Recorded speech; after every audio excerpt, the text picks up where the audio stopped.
what happened with the unfortunate incident of Sushant is it triggered people who are already just triggered, and I understand it, and I understand that this is some sort of, I wouldn't say misdirected, because a lot of these opinions are also coming from real issues people are facing and dealing with. It's not okay to disregard it as, oh, collective voice that's being illogical. No, there is, if something is completely and truly illogical, this is not that mass hysteria, is what I feel. My journey, hand on my heart, I can say my parents, my dad especially, has never called and asked for someone to help me. In fact, if anything, they did not help me. And I'm very thankful for it, because the journey has been mine, the successes as well as the failures. And but I don't take away from what this Hassan surname brought. It brought a key to easily open the door. Opinions are one thing, threats that fall under the jurisdiction of criminal violation is completely separate. And there is no room for that against man or woman. Period. Welcome to Speakeasy. My name is Rudrani, and I'll be in conversation with an actor who, besides being extremely talented, is also extremely honest, makes conversations always real and fun. Shruti, we've Hi, chatted for Nandani. a while. What a formal Hi. introduction. My goodness. Thank you so much. I know that the film has had its own journey to come out today. Yes. So I think a sense of release, sort of a sense of relief at the release of Yara. Honestly, Yara feels like a wonderful old lover that showed up in the pandemic. I always say that, like, oh, you're in town? Yeah, let's catch up. Thanks. um, Fine. it's a beautiful film, like in the sense that from the minute like I met Tishu Sani, Tigmanshu Sani, he told me the story and everything. I was genuinely so excited about playing Sukanya, and then it kind of disappeared from my life, and now it's reappeared and it's coming out on Z5 on July 30th. And I feel really like fortunate to have a release at a time like this where everybody's work is stuck and people get to see this, so it's kind of like weirdly wonderful. Now with Tigmanshu is known to be more perceptive towards the characters that are female in his film. And even though the story might not revolve around them, he makes them so much more than your, very Average. typical average character that's just like either good or bad, finished, done. Were you skeptical at all, or was it because of Tigmanshu Dhulia that you thought that there is I am to have to be worried about this part of it at least, while the character might like the story might not revolve around my character? That's a different vibe, isn't it? Like, because Yeah. we're still mastering the art of placing the woman well into the larger picture. And Correct. like you said, rightly so, is Tigmanshu sir has the ability to do that very gracefully and easily. I think what I found interesting about him and my conversation with him is I found him on one side to be extremely rooted, desi almost, like really rooted in the earth and very visceral in a very Indian way. And then on the other hand, he's just really liberal and open and progressive. Yeah. And this mix is so interesting, and it shows in all of his films, even. Yeah. So to have a man like that handle a woman from the 70s as a character is even more interesting, because as you, I'm sure, are aware, the women in the 70s and early 80s were like way cooler than us. Like, way. Yeah. Like, well, like, be it, from superficial things like fashion and I was just gonna say that. I was just gonna say that. from that to even just the gumption as a woman. And it was a very interesting time in history as well. And the so because before that the Western influence was all about getting rid of the British Empire, and then came this kind of Woodstock kind of re-Westernization, which was on our terms, and you saw it Yeah. in references of films that were paying homage to your good, bad, and uglies, and there was that whole milieu that was coming back in, where Indians were choosing to be a certain way, and the women were a big part of this narrative. So this character is really steeped in that. So that was very exciting for me, and she's it's so not your standardized this box, this shape fit in, it wasn't that. I learned a lot, genuinely learned so much working with him. And he has a very gently persuasive way of getting what he wants. And it's hand holding as well as like clarity, which is merciless. So it was really fun to work with him. She the character that you're talking about here in the trailer has this, she very calmly tells her partner here that, like almost like suggesting that, it's not a good idea if like asking her, are you going to go back to him like your friend, or in that zone. And he almost seems listening to it. Now that itself I feel is great, because most of the What characters, that they're even having a discussion, isn't it? yeah, Yeah. like, it feels like it's not just another character who's just like, not involved in his affairs, like you're as invest and in the business, you're not just like someone's partner here. That I think aspect is also really attractive about it, isn't it? Um, so when you see the film, it will make more sense as to why that is the tonality. Yeah. Um, I think even in life, the thing I love the most that doesn't even happen in life is communication and couples that communicate. I mean, half the time shit hits the fan because people aren't communicating, Yes. and so it's so nice that you picked on that because nobody else. See, this is why I like interviews with you because nobody else said that. That the Yeah. trailer has a shot of her saying, I don't think you should be doing this. It's a discussion. And in that one shot, you've also shown people the bond that these two share, that they can discuss in that way, and that she's giving him enough space as well. So all of that is really something that he was so good at putting into the story. Yeah. Tell me, while all the boys got to the male bonding, were you missing that on the set? Did you hope that there were few more female characters to sort of Please just tell like, me. yeah, too much of Okay, adrenaline? that's why when I was doing Devi, I wanted to throw a party because I was like Yeah. so much estrogen on one set because it's never like that. It's never like Yeah. that. It's Except not. like when you have the family scene, no, with the mummy, the bhabhi, and everyone has to be there. It's never like Yeah, that that's otherwise. the only level of estrogen that you see. Yeah, because even female ladies are like not that many. It's just you and your hairstylist and the costume team. It's never women on the set where women are hanging in lunch break and all has never happened that much. Things out here haven't got better, right? There is so much more hate. The entire conversation that people are trying to have is getting lost in the chaos that is out there. Post Sushant's demise, you thought there is going to be a conversation in some direction, which probably something, maybe people are angsty, they will tell their points, but there is so much trolling happening to the probably the women in his women in his life. They've come out and said about what's happening to them.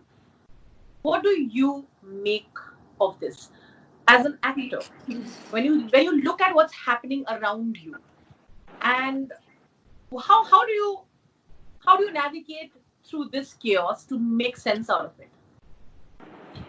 So Rudrani, when the lockdown started, it was all about. I was talking about. I don't know if this sounds like presumptuous or like cocky of me to say, but I felt like it was going to come to some sort of head. Of course, I had no idea it was going to happen this way. But if you're not going to deal with stuff, it's going to manifest in other ways. And what I noticed from the beginning, which is why I was like, guys, be nice. Like almost like this crazy cheerleader for Yeah. positivity was because I was starting to sense this. My focus was to build a sort of almost auric shield of positivity around me because it's a very unpleasant situation to begin with. People are at home, not able to earn, and there is a pandemic and a fear of death, to put it very simply. You Yeah. know, will I die if I get COVID? Um, and I think what happened with the unfortunate incident of Sushant is it triggered people who are already just triggered, and I understand it. And I understand that this is some sort of, I wouldn't say misdirected because a lot of these opinions are also coming from real issues people are facing and dealing with. It's not okay to disregard it as, oh, collective voice that's being illogical. No, there is, if something is completely and truly illogical, this is not that mass hysteria is what I feel. I feel that somewhere people are relating to what he felt. People are themselves feeling like, I have struggled my whole life and I don't feel good right now. And that really was the trigger, I think. And I think what I learned from this is everybody needs to listen now to everything. Just listen. Like, listen and try and understand. Um, there are cyclic movements, I'm sure you've also seen, being someone who's on social media, where trolling kind of peaks and then dips, and then a new topic comes and peaks and dips. What is consistent is that people want to troll. And the question is why? And it stems from some lack of overarching conversation that's not happening, or some channels that they're not able to, could be speaking, not being able to speak at home, or not being able to speak to a therapist, or not being able to communicate with your friends, or creating online cliques, which bond in some sort of, sometimes positive, sometimes negative. So I don't think I can easily, I can't make anything of it right now, except that whether it's the complete movement behind the Black Lives Matter movement, or what happened in Tamil Nadu with Phoenix and Jairaj, like everything is starting to find that you are starting to find that people are talking about these things, all things. So we just have to listen. I think that's the important lesson. You had your own journey here. So now, as a person who has been like this, who's also in her own way come out and done her things, chosen projects that she wanted to, not work with people that you didn't have to go out all the way out there. When they talk about this entire, okay, this, we need to have an equal playing field for, whether it's the term outsiders, I don't think even that's the right term to be using, and certain insiders. What do you make of this debate? Number one. And the part two of the question is, we thought OTT is an equal playing field, and that's the hope here, saying that the star system will not just creep in here. Everybody gets a chance to, you can do all sorts of things and stuff like that. Do you also sense that? I think, like I said earlier, clicking of any kind is the danger, right? And that can happen even in an OTT platform. If the wrong bunch of people decide to sit on top of things and say, but we want this to run this way, it's no different from any bunch of people from high school to an office, where the VP makes friends with only one manager, and then they're doing the little thing. It's the same thing. Everyone sees it.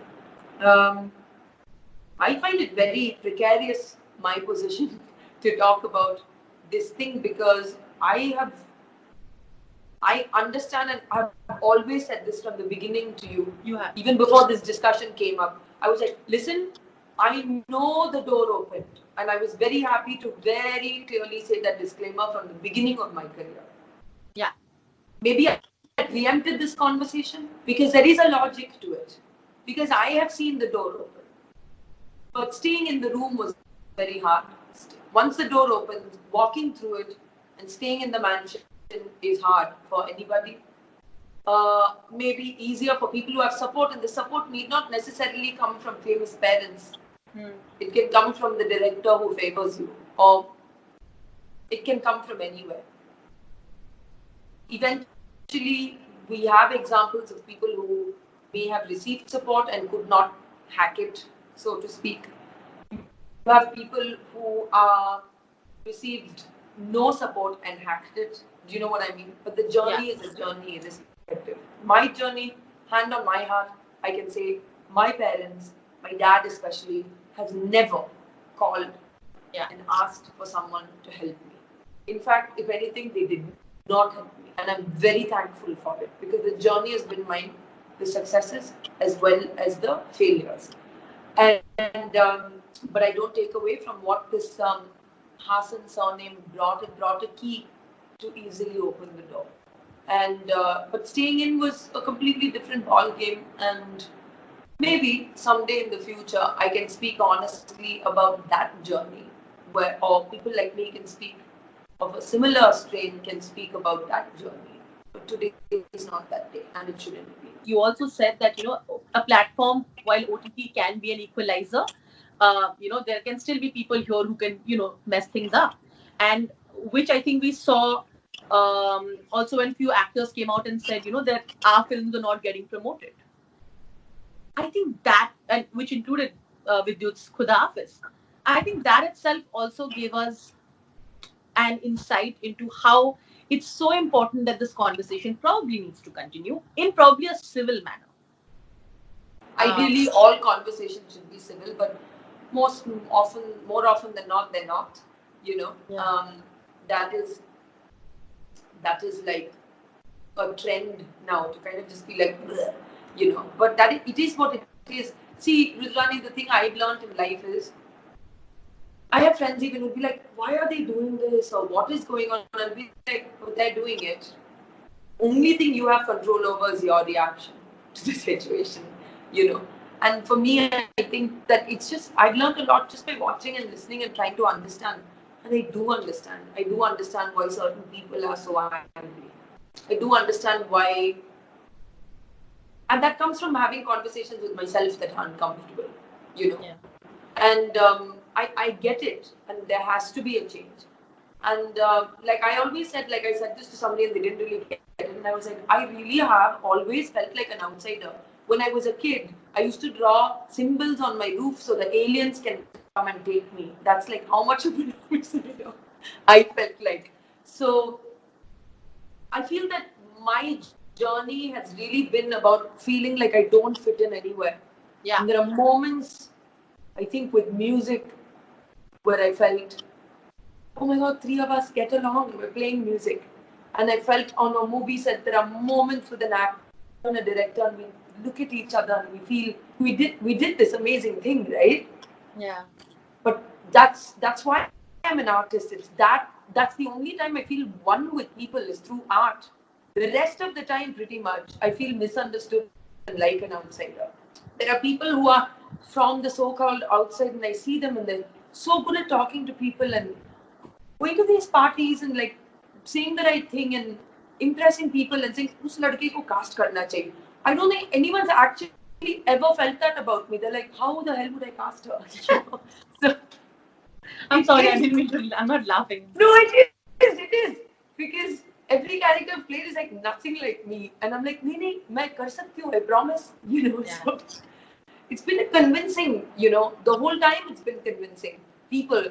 Now I go to England and I'm like, yeah, I can see my English friends and they're like, would you like some help with your lyrics? And I was like, why?